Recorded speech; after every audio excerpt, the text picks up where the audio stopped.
So I'm Kell Woods, and I'm an Australian, as you can see, historical fantasy author. And my first book, After the Forest, came out in October last year, and that is a sort of retelling sort of sequel of the Hansel and Gretel fairy tale mixed in with a couple of other fairy tales. But I don't really want to talk about that because it might spoil things if you haven't read the book. And my second book is coming out in February next year. It's called Upon a Starlit Tide, and it is a kind of a mashup of The Little Mermaid and Cinderella, but I've sort of built a new historical fantasy story out of the elements from those two stories. I'm actually really excited for Upon a Starlit Tide. It makes me so happy when people say that, because I loved the idea of it. And Yeah. so I thought that could work. Those two fairy tales could work. So thank you. It makes me feel really happy when people say that, because it's so, you know how, I don't know, you have these weird ideas and you think, oh, is this even going to work? And then people are excited to read it. It's so nice.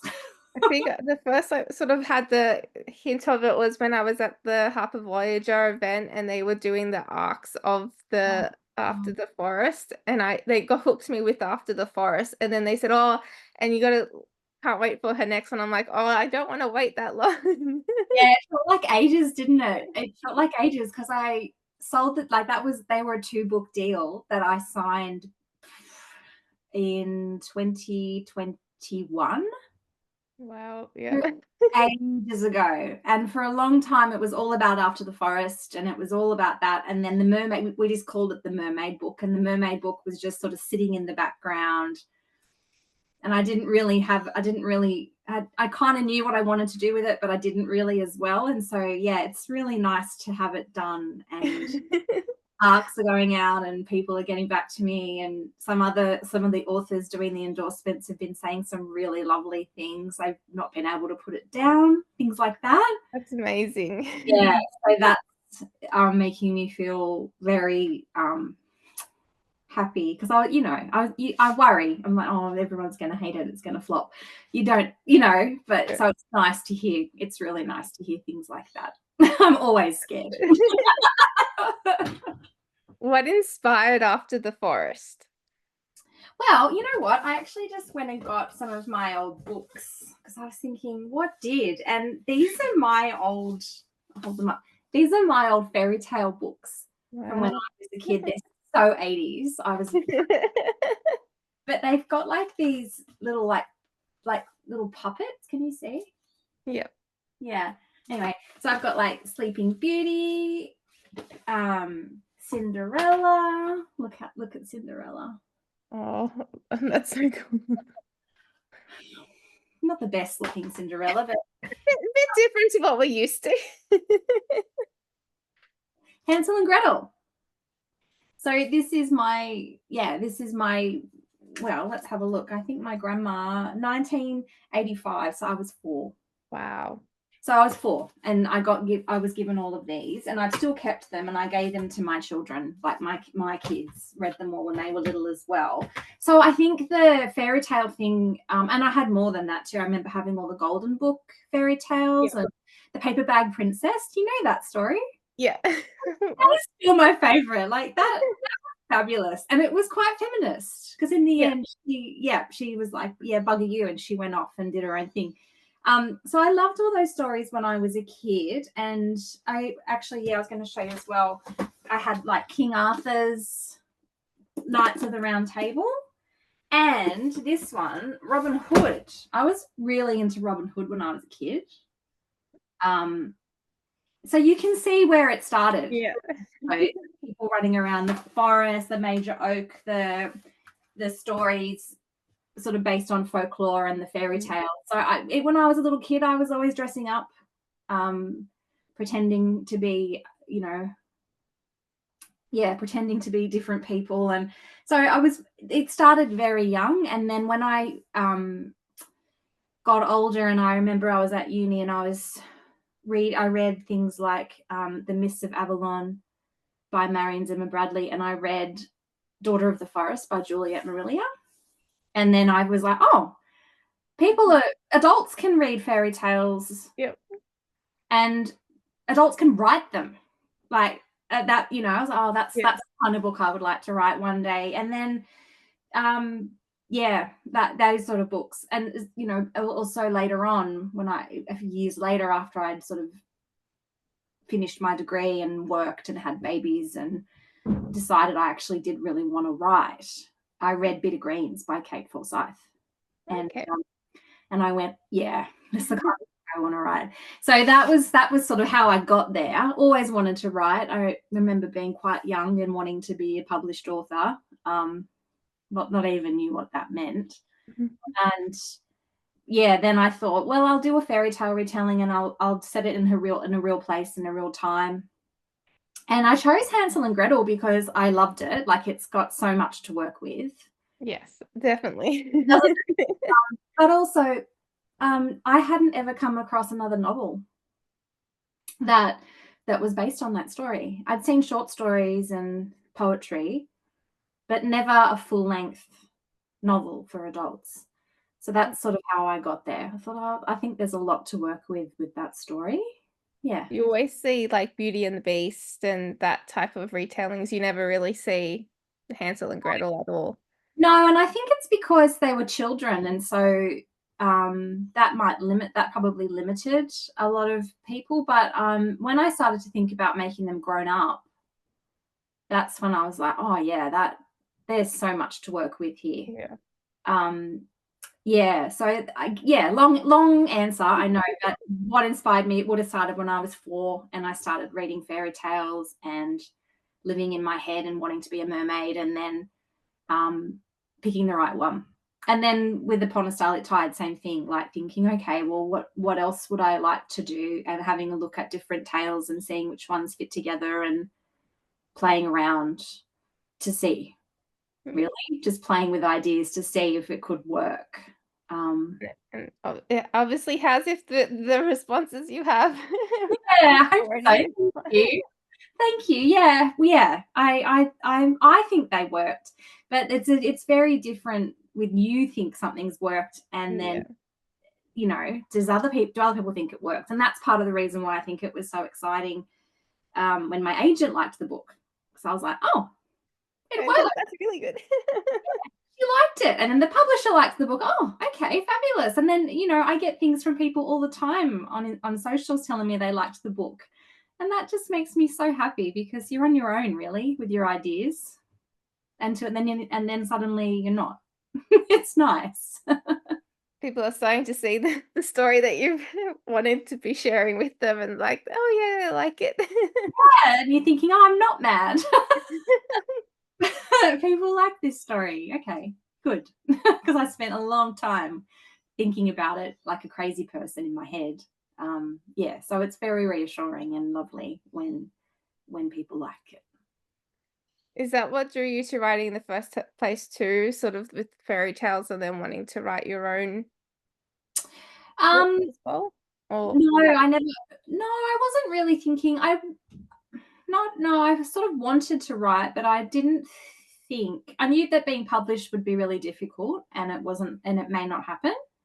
So when I first started, I didn't really think too much about that side of things. I just focused on the craft of writing, and just sort of said to myself, well, if I write well, that's the best thing I can really do. Like, I did have a blog for a little while, and I thought about writing short stories and trying to put them into competitions and that kind of thing to kind of raise my profile. But I wasn't confident writing short stories then, because I had to do them at uni and I wasn't very good at them. I didn't like them.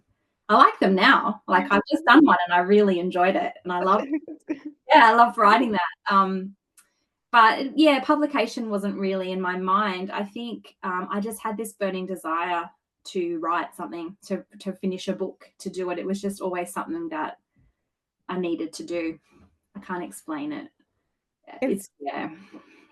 It's funny that things were made to do, like for like uni or like school, is like when you come back to it later, when you don't have that pressure, you actually enjoy it. Yeah, there was pressure. And also at uni, you'd have to go in every week and take your writing whatever it had to be. There'd be a different theme or a different topic every week, and then you had to read it out in front of all of your fellow students, and most of them would hate it, and you just got like, I got so much bad feedback on my writing, and I think I was the only person in that class writing fantasy, which was also really difficult. And so it's probably good though, because I got a thick skin. Yes. So I can take criticism and I can separate. Yeah, like I can say, okay, well, this is the book. It's not me.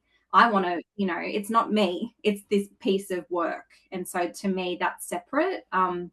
So I love the editing process and getting like criticism and ideas from my agent and my editors. I love that, because I don't take it. I really don't take it as offensive. I take it as they like the work enough to help me make it better. Let's make it better together.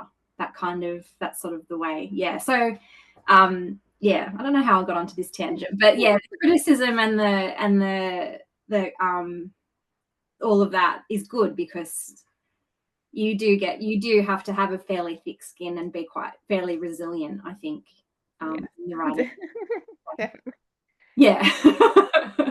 How did you choose which character center the story around? I know that it was a Hansel and Gretel, so you pretty much had those two. Yeah. Originally there were more point of view characters in After the Forest. There were scenes written in Rob's point of view, and also Matthias, however you want to say his name. I say Matthias. And they got cut eventually because the book was really long, as a lot of first books are. I was learning how to write, and I still am learning how to write, but it was long and waffling, and so it was about taking away and taking away and taking away until it got down to the format that it is now. So I had trouble choosing. I really wanted to have Greta and then a couple of other characters with different points of view. It didn't work. So that was a hard choice. I didn't have anything in Hans's point of view, which is funny, because you would have thought that I would have had some chapters from Hansel's point of view, but you've read it. He's not, I knew he wasn't going to be a fantastic character. So it was fun. I liked writing him, but I didn't think anybody needed to be inside his head. It probably wouldn't be a very nice place to be. So that was fairly easy and it was easy again with Upon a Starlit Tide, actually, because the main character of Upon a Starlit Tide is Cinderella and the Little Mermaid pushed into one person. So I never considered having scenes written in any other person's point of view in that book. It was always going to be her. It would have been fun. I love some other characters in that book. I'm so excited about all the swearing. I know, like there's a couple of characters who just they made me laugh out loud all the time, and I would have loved to have written something in their point of view, but it's a time thing. The characters, the more you go into that, the bigger the book gets, and I find that I have trouble enough keeping my books down to I think it's about 120,000 words is what's in my contract. So I've gone yeah, if I had more characters, I'd probably just waffle and be too long. Little novellas that you could do novellas for. Yeah, like how Game of Thrones was so good, because you'd be, oh, now I'm in Daenerys and now I'm with, and like how funny was it being in Cersei's point of view? I mean, it's diabolical. So yeah, I love seeing different scenes from the same scene from different characters' point of view. Yeah. When writers do that, it's really clever and really fun. So yeah, and maybe one day I'll do something like that. What was your process for writing your books? Well, because I was starting with a fairy tale, I definitely started with the fairy tales. I'm actually starting a new book at the moment, and so this is a good thing to talk about, because I know what I do now. It's the third time, so I have a bit of an idea. I definitely start with the fairy tales and look at them in great depth, like where the history of them, the structure of them, the motifs and symbols in them, how they work, what the, all the weird, there's so much weird stuff in fairy tales. And then from there, that will lead into looking at a setting. And so there'll be a lot of research to tie in with world building. I guess that will start quite early for me. And then I've got the first line in my head at the moment. Like, I think I know the first scene, and that's a really good sign. I think I'm ready. I'll be ready to start writing soon. And I've got the ending, and I know the sort of bare bones of the plot, and I've got my characters, and I've been doing lots of thinking and just researching and planning. That's been going on for a while. Yeah, so that's sort of how I start. And then once I'm comfortable and I feel like I have a nicely, I'll plot it all out, and I'll have all my scenes, and maybe not all the scenes, but I'll know the major scenes and how I want it to fit together. Then I'll just start writing it from beginning to end. Yeah, pretty boring. I'm always wondering how the authors do it, because I know sometimes people just will sit down and just take the story how it goes, and some other people want to actually plot it and sort of have an actual plan. Yeah, So it's interesting to hear the differences. Oh, I think so too. I love listening to how different people write, because there's no right or wrong way. I think there's just the way that suits you. And some people will just jump in and start writing scenes. And I sometimes do that. So if I am stuck on a scene and I can't figure it out, I'll leave it and I'll go on and just start working on something else. Yeah, I don't think there's a right or wrong way. I think there's a lot of discussion about plotting and pantsing. And I don't think that one is better than the other. I think plotters do a lot of the work before, and pantsers probably do a lot of work after. Do you know? Like, we all do the work. Like, and I do lots of edits at the end too, and I plan, and sometimes I'm wrong, and it's like, so yeah, like, there's no avoiding the work. You're still going to do it. You're still going to need to get the words on the page. Need to edit them, and like, it's not like, oh, I plotted my book, therefore my book is perfect for the first draft. Like, no way. First drafts are rubbish. Always. So you touched on world building. How do you do your character building?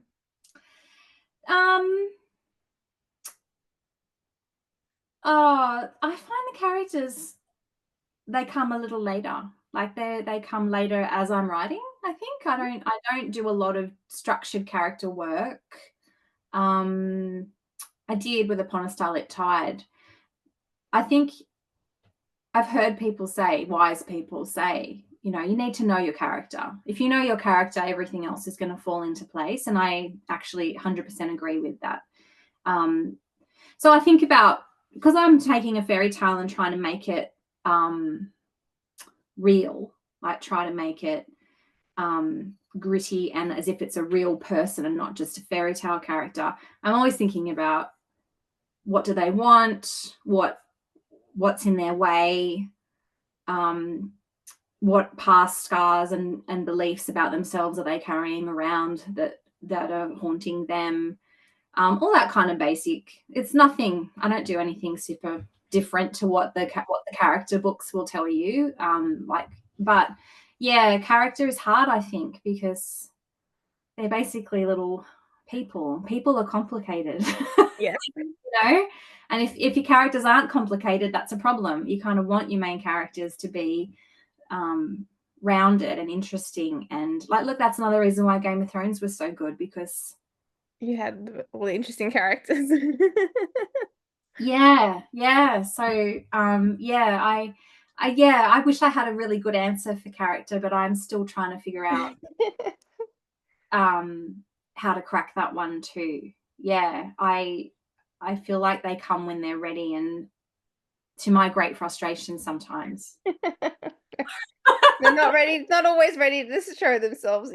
No, yeah, I know what this person wants, and it happened in After the Forest as well. Like, that's so ridiculous. I'm going to have to go back and rewrite that entire relationship, which I did do, like, to go back and change things. So I think that's probably one of the hardest parts about writing, is getting that right, because if you don't get it right, that's when people when I'm reading too, it's when you lose belief. It's like, this person is just behaving like an idiot.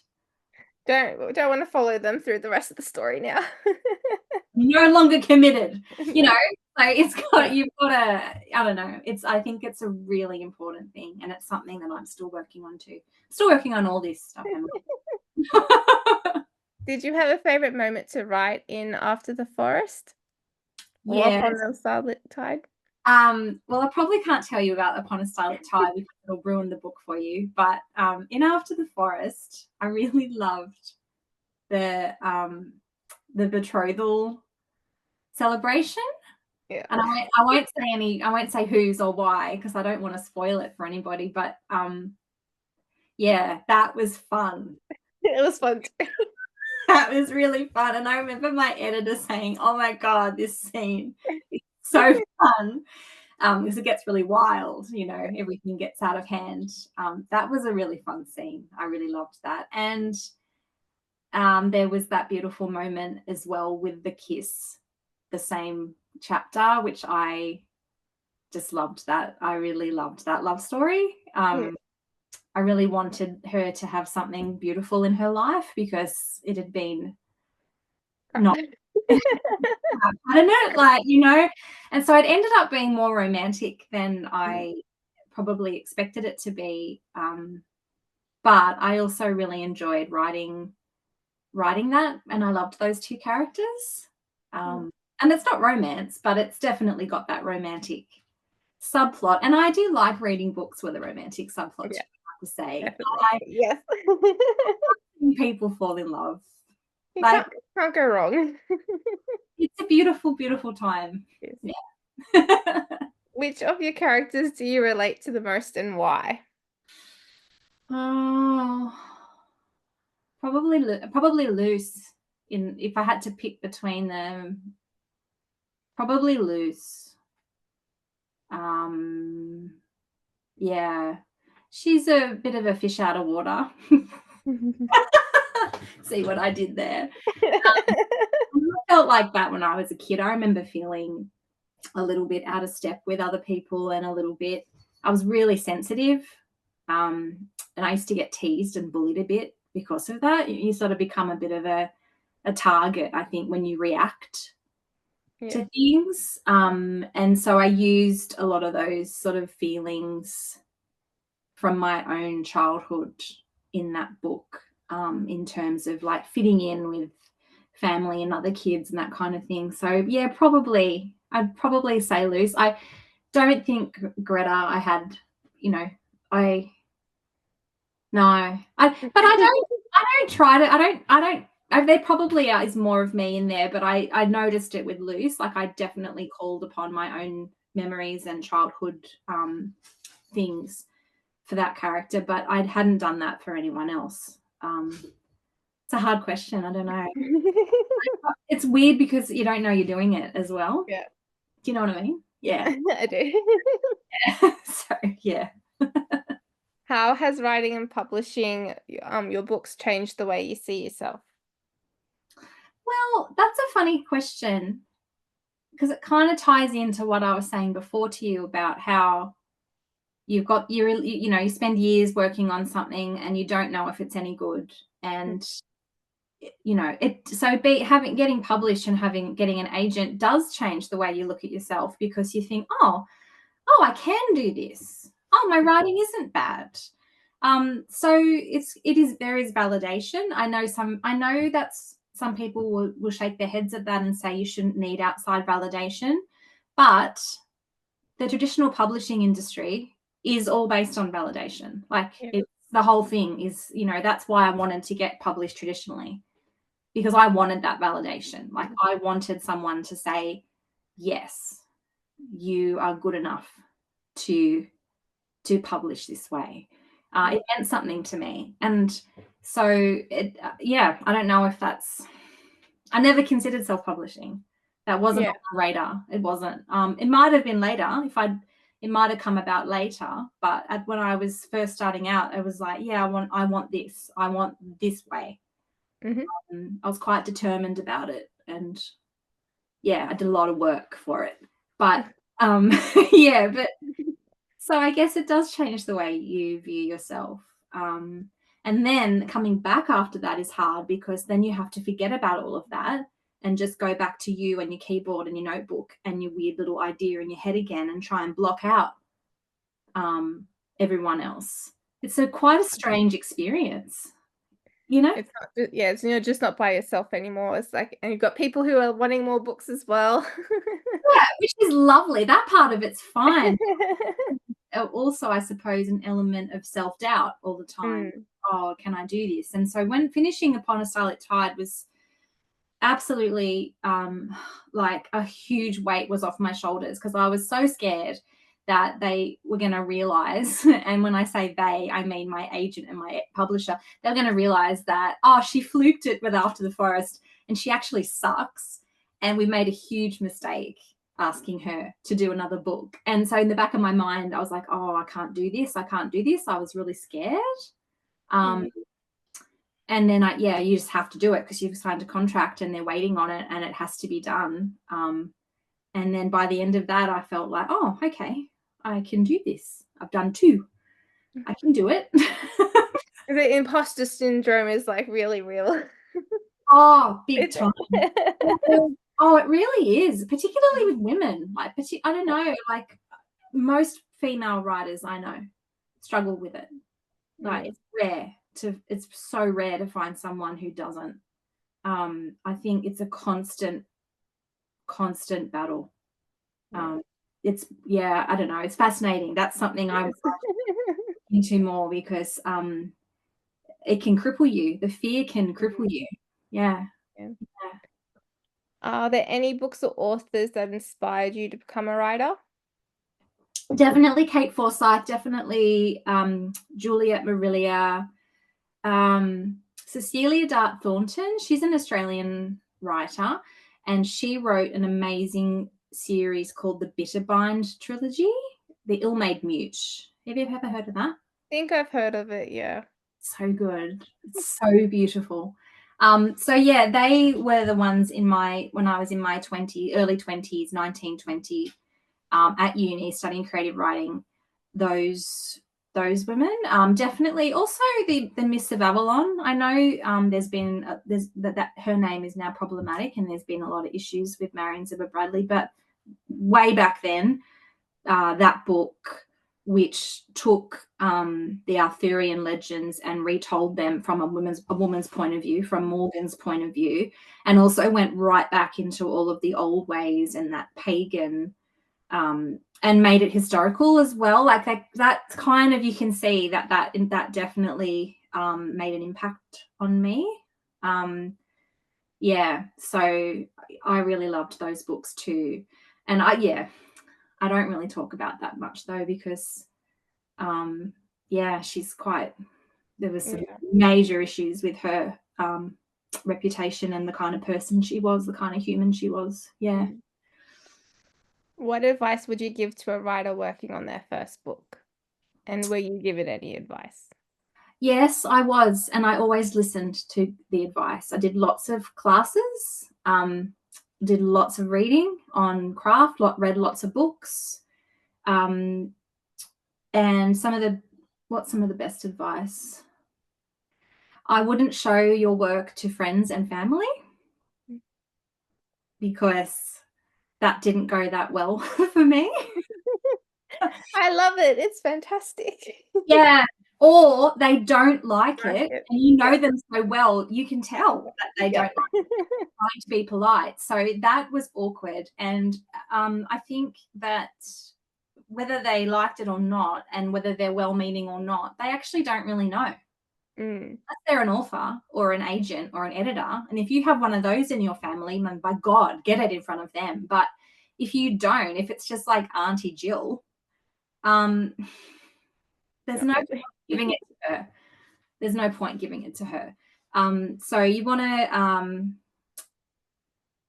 really try and get it in front of an author, or someone who can give you good, solid feedback. That's probably not going to be good. It'll probably be critical. Like, it'll probably be stuff that you don't want to hear, but that's where you learn how to write. So I would apply for mentorships, which I did. Apply for mentorships, go to classes if you can. If you get to the point where you finished a book, well, congratulations, that's a huge achievement. And you're ready to get some, if you really think, oh, okay, I want to take it to the next step and I want to start submitting it, save your pennies and try and get a manuscript assessment. You can get them through the ASA or through the Australian Writers Centre, for example, and maybe Writing New South Wales as well. And then that way you're getting someone whose job it is to professionally look at your manuscript and critique it and give you feedback and try and get it as good as it can possibly be before you start sending it to agents or publishers, because you really only get one go. Yeah. Like, you can't send them a book and it's not your best work and it's not ready and expect to send them another book next year. Like, they get so many emails and so many submissions. It needs to be the absolute best that you can get it.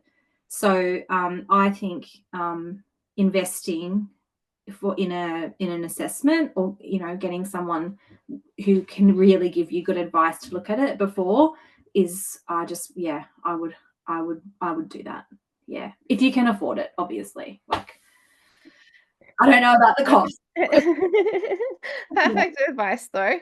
You need that professional critiques, though, to help you with your writing. I think so. Yeah, I think so. I think it's hard because it is subjective, and you really, I remember just not knowing. I just remember thinking, I think it's good, but is it? I don't know, and really wanting to know if it was worth pursuing. And I remember I did a writing class with Kate Forsyth. This is years and years ago, like years ago. And I my car got locked in the car park. Oh, no. People that went to get my car, and like we went and had drinks after the class, because that's the kind of person Kate is. And my car got locked in and was locked in all night. And so I shared a taxi home with Kate. And while we were in the taxi, I told her about my book. And she'd been asking us about our books during the class. And she sort of had an idea. This is After the Forest. And she sort of had an idea about it. And she said to me, you should keep working on that. It's got legs. Mm-hmm. That's all she said. It's got legs. And those 3 words meant everything to me. And I hung on to those, and I would say to myself, it's got legs, it's a good idea, keep going. Like, so getting even that from someone who's written as many books as Kate has, and someone who's taught as many classes, and people, so if you can get to classes and meet authors, and I didn't pitch the book at her. Like, I didn't I'm going to tell you about my book. I didn't do that. Don't do that. No one likes that. But if you can get in a class and talk about your writing and just get an idea about the idea and whether or not it's working, that's invaluable feedback. So yeah, I would try and learn as much as possible, in a nutshell. Perfect. What's your favorite writing snack or drink? Tea. There's usually tea. I'm not a huge snacker. I don't eat much when I'm in the summertime, I maybe some lollies after Christmas, like when there might be some snackage. But I'm not a massive snacker. So I will say tea. I do always light incense or a candle. Like, I always like to have, as a little ritual, I always put on something. That's probably more of my go-to.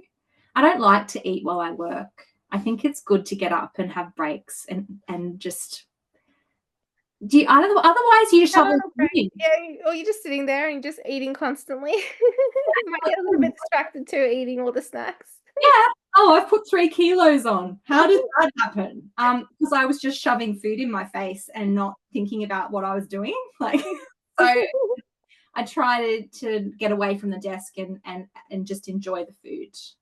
Because otherwise I sort of forget that I've eaten. It's weird. Yeah. Do you listen to music while you write?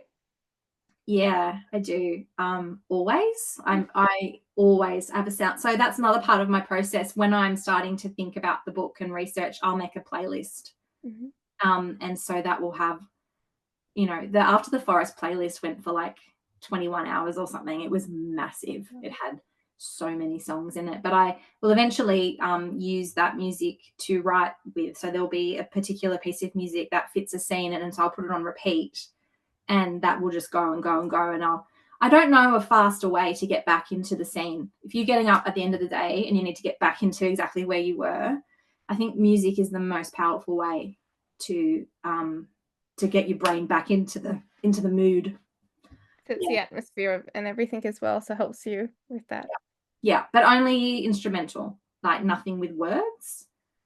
So I'm a film score. I've loved film scores since I was 11 and I saw The Last of the Mohicans. Still my favorite movie. But that score is so good. And I've been into music from movies since then. So it's been a lifelong thing for me. And I think I got my stats back from Spotify, and it's how it tells you your year. And I think I'm in the like top 0.5% of listeners in the world, or like Thomas Newman for one of the big composers. Well, that's me. Like I listened to one of his songs so many times when I was working on something, or many of his songs, because he's amazing. And yeah, I said, you're in the top 0.5% of listeners in the world. I'm like, oh. I listen to a bit too much. Maybe I have a problem. Yeah.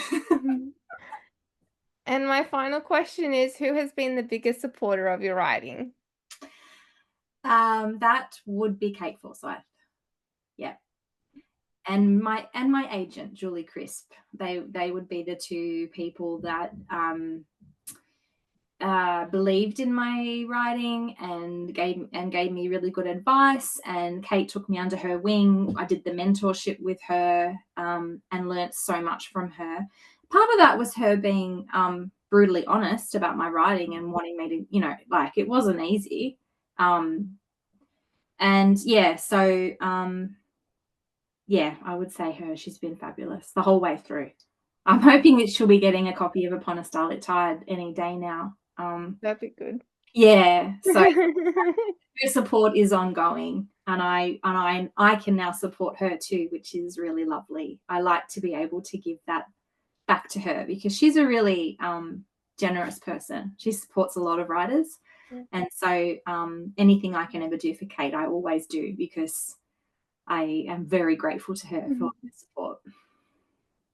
So good to have like really close like authors who like mentors, always still like supporting you and helping you. Yeah, cheering you on as well. Yeah, cheering you on. And it's good to have that person that has been doing it for a very long time. Like I still feel like I'm completely with my L plates on. Like I don't feel like there's no way I would mentor anybody at the moment, because I just don't feel prepared to do that. But one day, if I can write as long as Kate and give it, feel that I have enough knowledge, stuff that's, everything I'm saying to you is just my opinion. It could be complete rubbish. But if I ever feel that I have learned enough legitimately, I think I would definitely do that, because it's a great way to give something back and support someone who has big dreams, someone's dreams. Like I know that feeling, I'd like, it'd be nice to do that for someone. Yeah. That would be really good. One day, Thank you.